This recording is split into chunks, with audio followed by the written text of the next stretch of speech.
자, 만나서 반갑습니다. 오늘은 이제 호흡에 대한 내용을 할 텐데, 그에 앞서서 우리가 배웠던 광합성에 대해서 한번 다시 보고 할 겁니다. 특히 이 광합성의 식, 물과 이산화탄소가 비대너지를 만나 포도당과 산소가 되는 이 식을 제대로 숙지해야 오늘 내용이 쉽게 이해가 될 수 있습니다.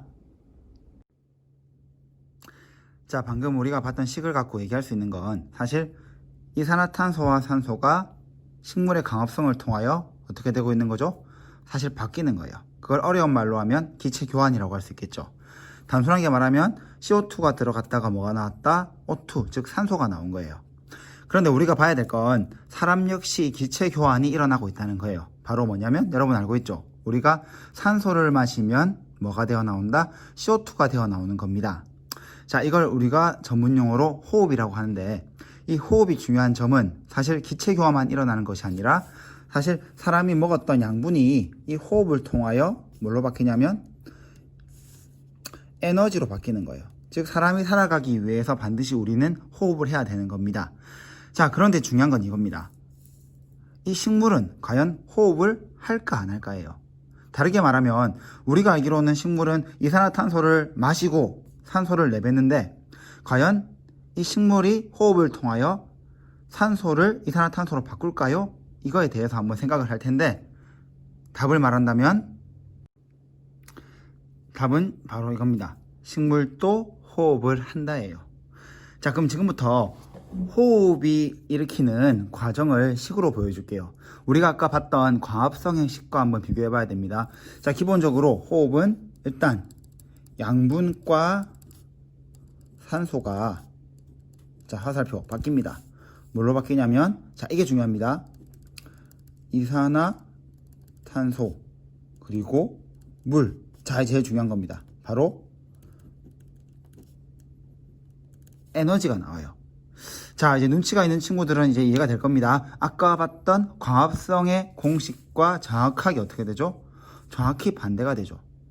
자, 결론부터 말하면 광합성은 빛에너지를 뭘로 만든다? 빛에너지를 가지고 양분을 만드는 게 광합성이에요. 그럼 호흡은 뭘까요? 양분을 가지고 다시 에너지로 바꿔주는 겁니다. 자, 그러면 광합성도 중요하지만 이 호흡이 중요한 이유는 아까 사람은 호흡을 한다고 했죠. 이때 어떤 과정이 일어난다고 했죠? 양분이 에너지로 바뀝니다. 그럼 에너지가 필요한 이유는 뭘까요? 사람은, 자, 우리는 뭐가 필요할까요? 일단 운동도 해야 되고 커야 되고, 그 외에 우리 몸에 일어나는 모든 활동을 할 때 뭐가 이용이 돼야 한다? 에너지가 이용이 돼야 되는 거예요. 즉 호흡은 무조건 필요하죠. 마찬가지입니다. 식물도 살아가는데 뭐가 필요할까요? 바로 에너지가 필요해요. 이 에너지를 어디에 사용하냐면, 식물 같은 경우에는 자, 사실 사람이나 동물처럼 막 움직이고 뛰어다니고 이런 게 아니기 때문에 눈에 보이지 않지만 역시 살아갈 때 여러 가지 일을 해요. 그 중에 뭐 대표적인 걸로 말한다면, 일단 여러분들이 이제 들어봤나 모르겠지만 뭐 생식이란 말이 있죠. 생식은 뭐죠? 자손을 남기는 거예요. 그리고 몸 안에 있는 여러 가지 성분들을 합성하고 세포 내에 분열이 일어나거나 이런 일도 있고, 자, 그리고 아까 사람이 크는 것처럼 식물도 뭐 하고 있다? 생장을 할 때 필요한 에너지들을 전부 다 어떻게 만들어낸다? 바로 역시 식물도 뭘 통하여? 호흡을 통하여 일어난다는 거예요.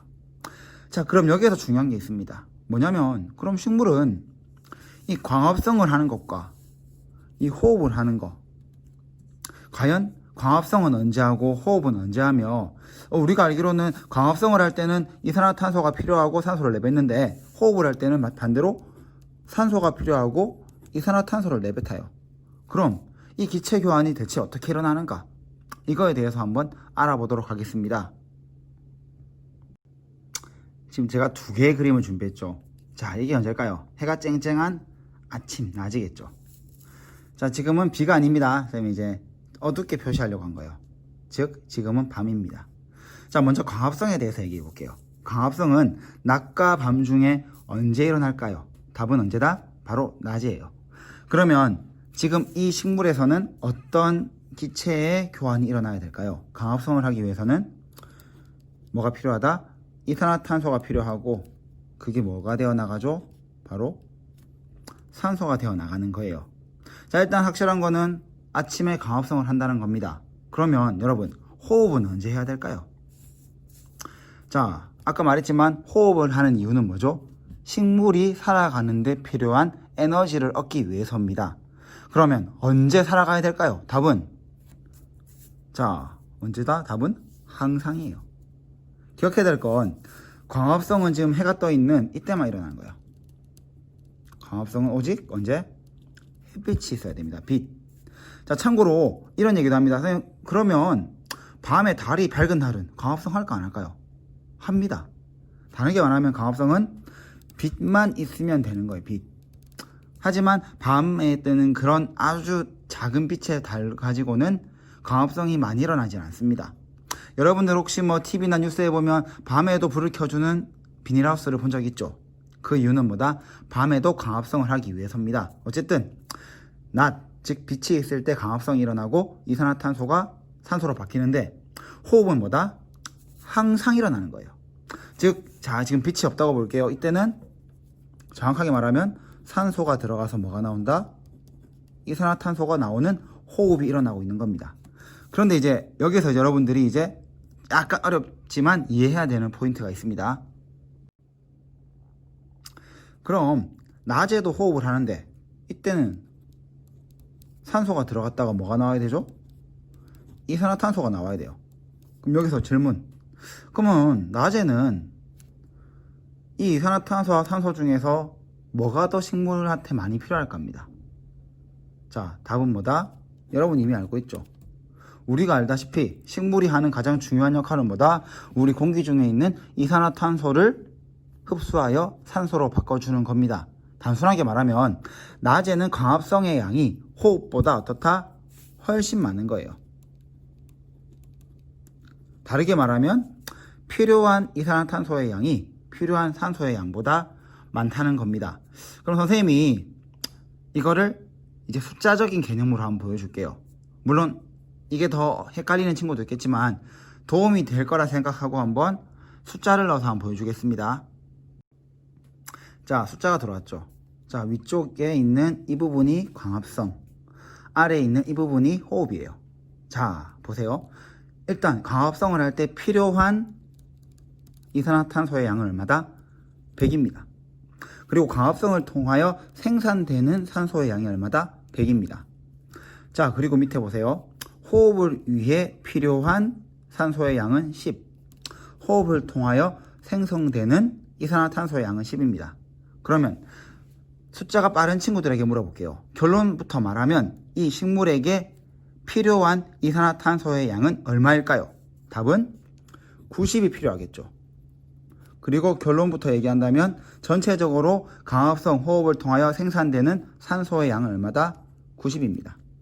갑자기 산수, 수학이 나와서 머리 아픈 친구들은 아까 말했던 것처럼 광합성의 양이 호흡보다 많기 때문에 식물은 아침에 이산화탄소를 흡수하고 산소를 방출한다고 기억하면 되고, 이게 이해되는 친구들은 전체 양을 따져서 볼 때 식물은 이산화탄소를 흡수하고 산소를 내뱉는다고 봐도 된다는 겁니다.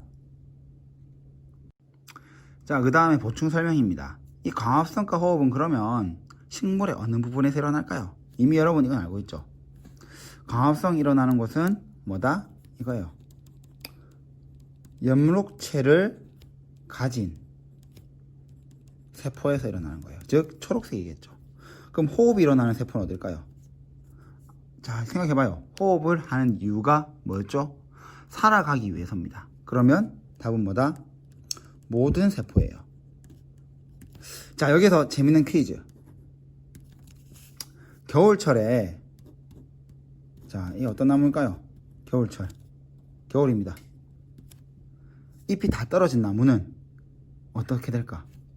자, 좀 어렵게 느껴질 수 있겠지만 이렇게 얘기할게요. 겨울철에 잎을 떨어뜨리는 이유는 이겁니다. 겨울철은 여러분 배웠죠? 강합성을 잘하기 위해 필요한 것 중에 하나가 뭘까요? 바로 온도예요. 즉 강합성이 일어나기 힘든 조건입니다. 그래서 어차피 강합성 안 되는 거 어떻게 할까요? 모든 이파리를 겨울철에는 어떻게 한다? 다 떨어뜨리는 거예요. 자, 어쨌든 그랬다 치고 잎이 없다. 그러면 이제 겨울에 얘는 강합성 할까 안 할까? 강합성을 안 하겠죠. 즉 겨울철에는 빛이 많은 낮에도 뭐밖에 안 일어난다? 호흡밖에 안 하는 겁니다. 자, 이 정도는 여러분이 이제 상식적으로 알고 있으면 됩니다. 자, 그러면 오늘 배운 내용을 한번 정리하고 이제 마무리해 보도록 하겠습니다. 자, 이제 마지막으로 이걸 정리할 텐데 식 두 개가 있죠. 여러분 알고 있는 것처럼 위에 있는 건 광합성에 대한 식이고 아래에 있는 건 호흡에 대한 식이에요. 참고로 자, 광합성은 물과 이산화탄소가 빛 에너지를 만나서 무엇이 된다? 포도당과 산소가 되죠. 자, 밑에 보세요. 호흡인데 일부러 제가 방향을 거꾸로 했습니다. 비교하기 위해서. 자, 양분이라고 적었지만 포도당이 포함되겠죠. 양분과 포도당이 산소를 만나 무엇이 됐다? 물, 이산화탄소, 그리고 에너지가 바뀐 겁니다. 어때요? 이 두 식을 이렇게 나란하게 놓으니까 어떻습니까? 사실은 빛 에너지가 양분이 되는 거고 양분이 에너지가 되는 거. 이 차이 말고는 차이가 없죠. 왜냐하면 이게 어떤 과정이기 때문에 정확하게 반대 과정이기 때문입니다. 우리 몸에서도 사실 이 과정이 일어나고 있고 식물은 이 두 과정이 다 일어나고 있다는 것만 기억하면 됩니다. 즉 여러분들은 오늘 호흡에 대한 식을 배운 것도 안 배운 것도 아니에요. 이미 이 식을 알고 있다면 거기서 약간만 수정을 해주면 이제 호흡의 식이 나온다고 볼 수 있겠죠. 자, 그리고 자, 이 부분을 한번 더 보고 마무리할 텐데 낮, 밤 다르게 말하면 빛이 있는, 빛이 없는. 자, 빛이 있을 때에는 광합성과 호흡이 동시에 일어나며 빛이 없는 경우에는 뭐만 일어난다? 호흡만 일어난다. 그럼 기체 교환 어떻게 되느냐? 물론 빛이 있는 낮에도 호흡을 하지만 광합성으로 인하여 더 많은 이산화탄소를 사용하고 더 많은 산소를 내뱉기 때문에 즉 광합성의 양이 호흡보다 많기에 우리가 볼 때는 어떤 기체 교환이 일어난다? 이산화탄소가 들어가고 산소가 생산되는 것이 보이며 밤에는 뭐만 된다? 산소가 들어가고 이산화탄소가 나오는 기체 교환이 보이는 겁니다. 자, 여기까지 해서 오늘 수업을 마무리하도록 하겠습니다. 수고하셨습니다.